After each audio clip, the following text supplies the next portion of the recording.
প্রথমে কয়টা শুকনো মরিচ ভাজার জন্য দিয়ে দিলাম। শুকনো মরিচটা ভেজে উঠায় নিয়ে তারপর বড়া ভাজা শুরু করে দিব।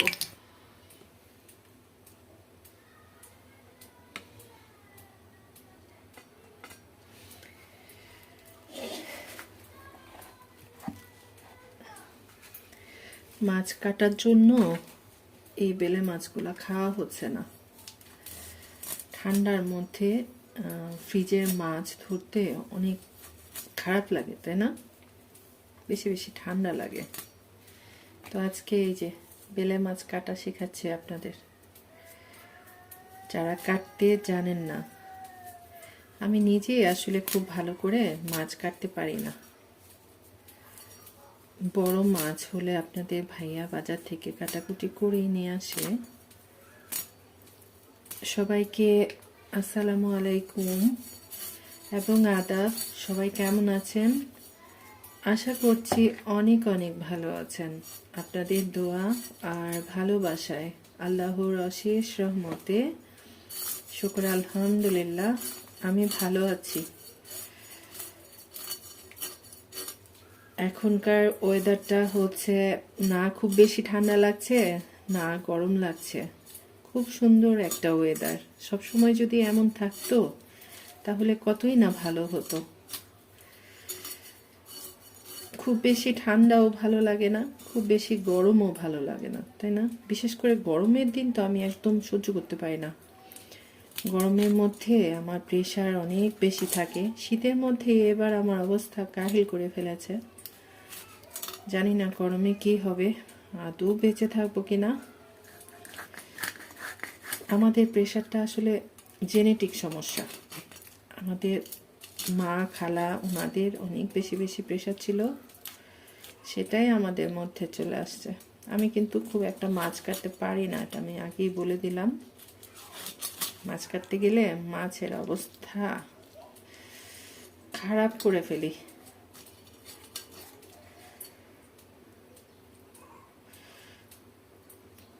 উফ কি ঠান্ডা বাবা, ভিতরে এখনো নরমাল হয়নি। তো এই তো মাছগুলা একটু বড় আছে, সে কারণে কি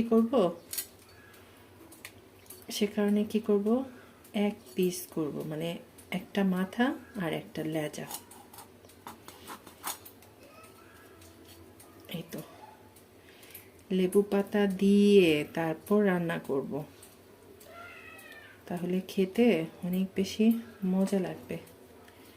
এই তো কমেন্ট করে জানাবেন আসলে আমার মাছ কাটাটা ঠিকঠাক হয়েছে কিনা। ঠিক আছে? অনেকে মাছের এই ঠোঁটগুলা কাটে না, আমি অনেক জায়গায় দেখেছি মাছের ঠোঁট ফেলে দেয় না। তাহলে কি হলো মাছের ঠোঁট ফেলে না দিলে?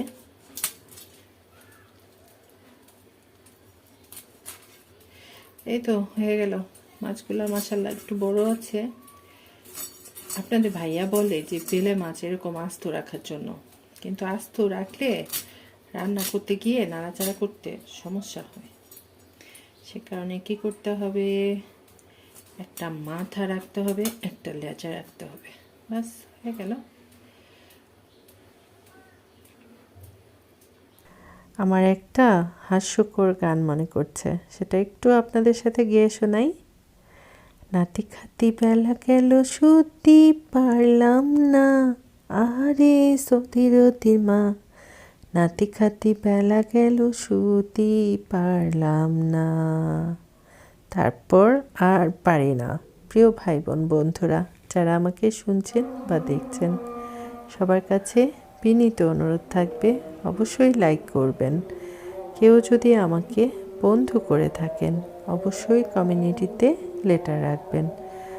আর সবচেয়ে ইম্পর্টেন্ট কথা হচ্ছে, আজকে প্রথম যদি আমার ভিডিও দেখে থাকেন, ভালো লেগে থাকে, ভালোবেসে আমার চ্যানেলটা সাবস্ক্রাইব করে আমাকে এগিয়ে যেতে সাহায্য করবেন। কেমন? আজান হচ্ছে সে কারণে চুপচাপ বসে আছি। তো যাই হোক, মশলা দিয়ে মাছটা আগে খুব ভালো করে কষাই নেব।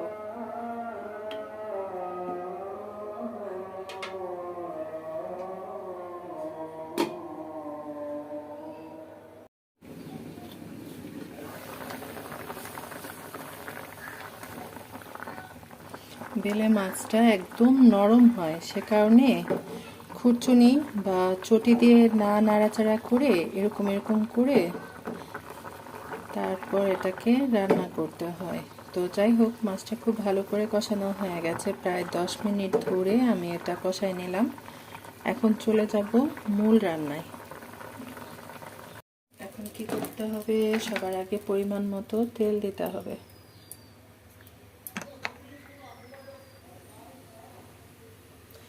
লেবু পাতা দিয়ে আজকে বেলে মাছ রান্না করব। অনেক বড় একটা লেবু পাতা নিয়ে আসছি, তো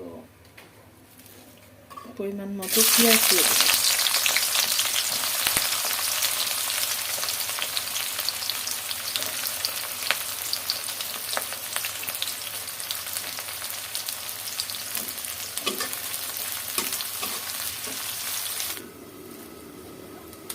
লেবু পাতার ফ্লেভারটা কি যে সুন্দর, কি যে সুন্দর, তাই না? এই তো একটা লেবু পাতাকে 4 টুকরা করে নিলাম।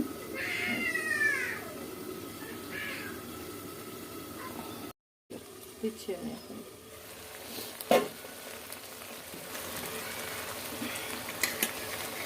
দিয়ে নিই।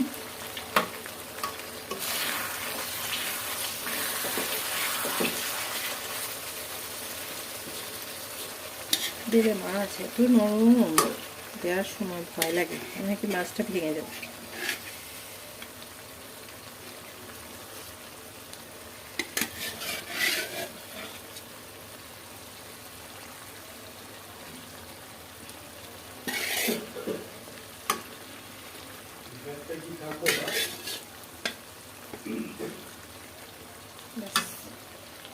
মাছগুলো অনেক সাবধানে মাছগুলো দিয়ে দিলাম।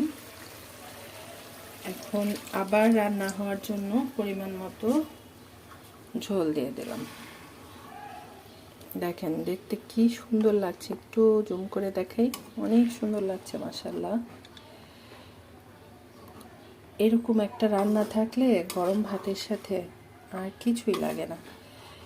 এখন কি করব জানেন, নামানোর আগে ইচ্ছা হলে ধনিয়া পাতা দিতেও পারেন, নাও দিতে পারেন। আমি যেহেতু লেবু পাতা ব্যবহার করব, এখন চিন্তা করছি সাথে একটু ধনিয়া পাতা দিব কিনা। ব্যাস হয়ে গেল। ঢাকনা দিয়ে ঢেকে মিডিয়াম আঁচে রান্না করে নেব। থাকেন আমার সাথে।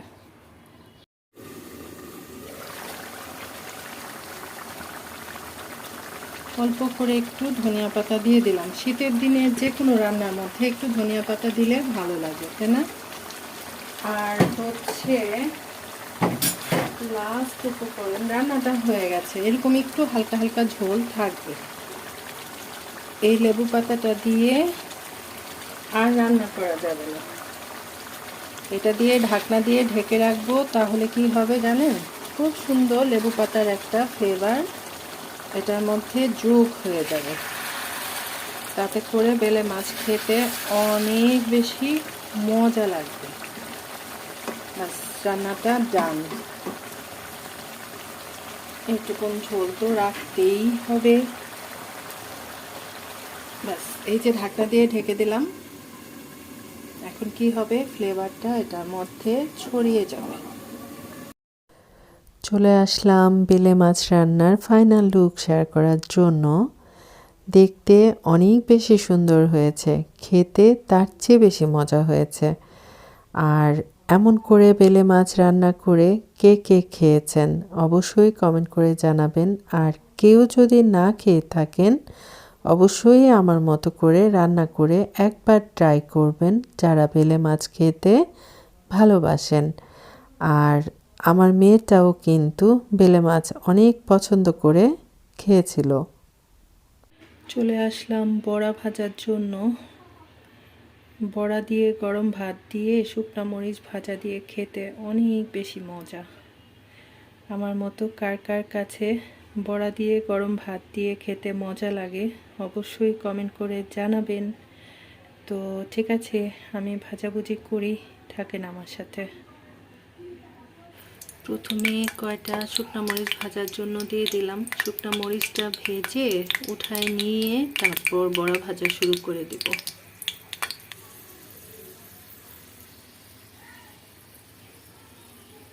পেঁয়াজ, কাঁচামরিচ, ধনিয়া পাতা, আদা রসুন বাটা, একটু হলুদের গুঁড়া, একটু মরিচের গুঁড়া, এগুলা তারপর লবণ, সব উপকরণ একসাথে করে দিয়ে মেখে রেখে দিয়েছি। কিছুক্ষণ মেখে তারপর বড়াটা বানালে সেই বড়াটা খেতে অনেক বেশি মজা লাগে। কেন যেন আজকে আমি কথা বলতে পারছি না, অনেক বেশি হয়রান লাগছে, কষ্ট লাগছে। ঠিক আছে, মরিচগুলো উঠাই নিই, থাকেন আমার সাথে। গতকালকের অনেক রান্না রয়ে গেছে, সে কারণে আজকে খুব বেশি রান্নার ঝামেলা করলাম না। ডালের বড়া বানালাম আর বেলে মাছ রান্না করলাম। আর ডাল প্রতিদিন রান্না করতে একদম ইচ্ছা করে না, যদিও আমার ঘরে ডাল ছাড়া খাবার হয় না। আর বড়াটা অনেক বেশি মজা হয়েছিল। ভাজাভুজি করতে করতে আমি আবার 2-4টা খেয়েও নিয়েছি। আর এই তো ডালের বড়ার ফাইনাল লুক। গরম ভাতের সাথে শুকনা মরিচ দিয়ে বড়া দিয়ে খেয়ে দেখবেন, অনেক বেশি মজা লাগে খেতে। আসলে মজার খাবার অল্প কিছু হলেই কিন্তু খাওয়া হয়ে যায়। আর কাঁচামরিচটা আমি এভাবেই সংরক্ষণ করি। কাঁচামরিচটা কিন্তু এভাবে রাখলে খেতে খেতে কাঁচামরিচ শেষ হয়ে যাবে, কিন্তু কাঁচামরিচ নষ্ট হবে না। এই আর কি। আর আপনাদের ভাইয়ার জন্য কম তেলে ডালের বড়া ভাজা হচ্ছে। উনি আবার কম তেলের বড়া খুব বেশি পছন্দ করে খায়। যখন হেল্পিং হ্যান্ড দেশে থাকবে তখন কিন্তু মাথা ঠান্ডা রেখে বুঝে শুনে ধীরে ধীরে কাজ করতে হবে। আর আমি কি করি, মাঝে মাঝে একটু রান্নাটা বেশি করে করি, যেন পরের দিন একটু কম রান্না করতে হয়, তারপর সেই সুযোগে অন্যান্য কাজকর্ম একটু করতে পারি। এখন কিন্তু আমার রান্না বান্না শেষ হয়ে গেছে, গতকালকের অনেক রান্নাই আছে। তো আজকে আমি কি করলাম, শুধুমাত্র বেলে মাছ রান্না করলাম আর ডালের বড়া ভাজলাম। গতকালকের ডাল আছে, আরও কি যেন আছে। তো আমি এখন কাপড় ভিজাই দিয়েছি 1 বোল। তারপর এই যে ঘরটা হালকা পাতলা করে ঝাড়ু দিয়ে নিচ্ছি। গতকালকে ঘর ঝাড়ু মোছা দুইটাই হয়েছে। তো যেহেতু হেল্পিং হ্যান্ড বাসায় নাই, প্রতিদিন ঘর মোছা এটা সম্ভব না সংসারের সকাল থেকে নানা ধরনের কাজকর্ম করে।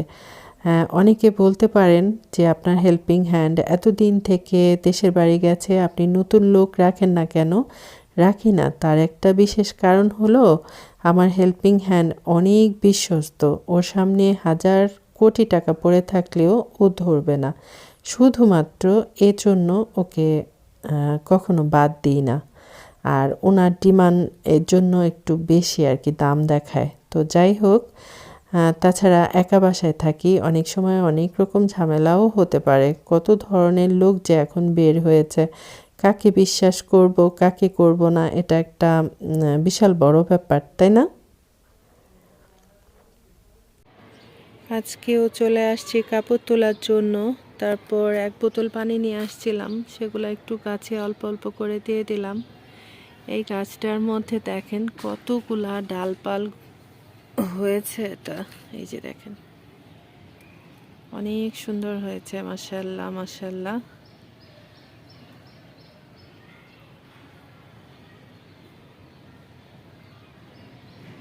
ফুল ভালোবাসে না এমন মানুষ কিন্তু হয় না, তাই না? খুব কম আছে যারা ফুল ভালোবাসে না, গাছপালা ভালোবাসে না। আর এই যে আমার ঐতিহাসিক মেহেদি গাছ, মাশাআল্লাহ অনেক সুন্দর হয়েছে।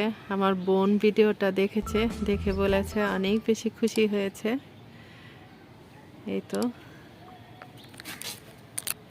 আর